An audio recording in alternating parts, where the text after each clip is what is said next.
எல்லாமே நீங்க பத்திரமா வீட்டுக்கு போய் சேர்ந்துட்டீங்க. அந்த செய்தி வந்த பிறகுதான் எனக்கு தூக்கம் வரும். அது வரைக்கும் எனக்கு தூக்கமே வராது. மீண்டும் மீண்டும் சொல்றேன், நீங்க பத்திரமா எந்த பிரச்சனை இல்லாம அமைதியான முறையில் நீங்க போங்க. நான் மற்ற தலைவர்கள் போன்று கிடையாது. நீ அத்துமீறு அது செய் இதை செய்யல நான் சொல்ல மாட்டேன். நீ அமைதியா இரு, படிச்சு வேலைக்கு போ. வேலைக்கு போய் உன் குடும்பத்தை காப்பாத்த, அப்புறம் கட்சிக்கு வா. இதான் என்னுடைய நோக்கம். என்ன, ஒரு என் தம்பியோ தங்கையோ ஒரு வழக்கு கூட நீ வாங்கக்கூடாது. ஒரு வழக்கு, எந்த பிரச்சனைக்கு நீ போவாதையா. ஐயா உங்களுக்கு இடஒதுக்கீடு வாங்கி கொடுத்திருக்கிறாரு, அதுல படிச்சு வேலைக்கு போ. அதுதான் நோக்கமே, நம்முடைய நோக்கமே அதுதான். அதற்காகத்தான் இங்கே நம்ம கூடியிருக்கிறோம். கல்லெடுத்து அடியுங்கள், மரத்தை வெட்டி போடுங்கள் என்று சொன்ன நிலை மாறி இப்போது கல்வியை முன்னிறுத்தி எல்லோரும் படியுங்கள் என்று சொல்ல முன்வந்திருக்கிறார்கள் என்பது மகிழ்ச்சி அளிக்கிறது. அந்த பண்பு மாற்றம் வரவேற்கக்கூடிய ஒன்று. விடுதலை சிறுத்தைகள் கட்சி அடங்கமறு, அத்துமீறு, திமிரி எழு, திருப்பி அடி என்று சொல்லியிருக்கிற முழக்கம் சாதி அடிப்படையில் சொல்லப்பட்ட முழக்கம் அல்ல. ஒடுக்குமுறைகளுக்கு எதிராக, ஆதிக்கத்திற்கு எதிராக போர்க்குணத்தோடு வெகுண்டெழ வேண்டும். காவல்துறையாக இருந்தாலும் சரி, அல்லது அதிகார வர்க்கமாக இருந்தாலும் சரி, IAS IPS போன்ற உயர் அதிகார வர்க்கங்கள் யாராக இருந்தாலும் சரி, அவர்கள் வழக்கு தொடுக்கிறார்கள் அல்லது ஒடுக்குகிறார்கள் என்பதற்காக அஞ்சி முடங்கிவிட வேண்டாம்.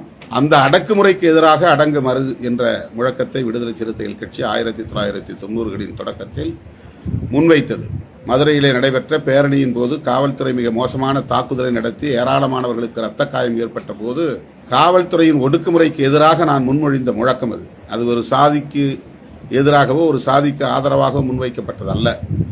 இது ஒரு உலகளாவிய முழக்கம். எந்த நாட்டுக்கும் பொருந்தும், எந்த மொழி இனத்துக்கும் பொருந்தும், பாலினத்துக்கும் பொருந்தும். ஒடுக்குமுறைக்கு உள்ளாகிறவர்கள் அஞ்சி ஒடுங்கிவிடக் கூடாது. ஆதிக்கத்தை, ஒடுக்குமுறையை, சுரண்டலை எதிர்க்க வேண்டும் என்கிற பரந்த பார்வையுடன் சொல்லப்பட்ட ஒரு முழக்கம். விடுதலை சிறுத்தைகள் கட்சி எப்போதும் சாதி அடிப்படையில் எந்த அரசியலையும் முன்வைத்ததில்லை. ஒரு குறிப்பிட்ட சாதிக்கு எதிரான வெறுப்பு அரசியலை பேசியதில்லை. எனவே அடங்க மறு, அத்து மீறு, திமிரி எழு, திருப்பி அடி என்பது ஒடுக்குமுறைக்கு உள்ளாகும் அனைத்து தரப்பினருக்கும் பொருந்துகிற முழக்கம்.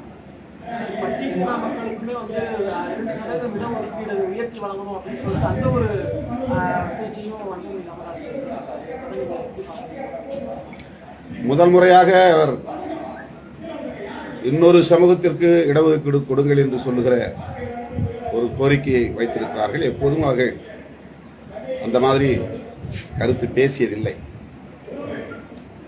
ஆனால் மக்கள் தொகை அடிப்படையில் ப்ரொபோர்ஷனேட் பேசிஸ், விகிதாச்சார அடிப்படையில் தான் இடஒதுக்கீட்டை உயர்த்த வேண்டும் என்ற கோரிக்கையை வைக்க வேண்டும்.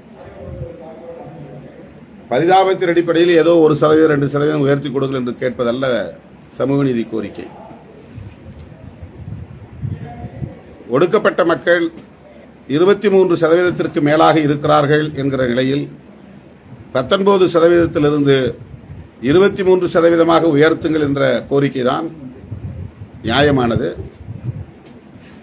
ஆனால் அவர்கள் தலித் மக்கள் மீது காட்டுகிற அக்கறைக்கு அல்லது கரிசனத்திற்கு எமது நன்றியை தெரிவித்துக் கொள்வோம்.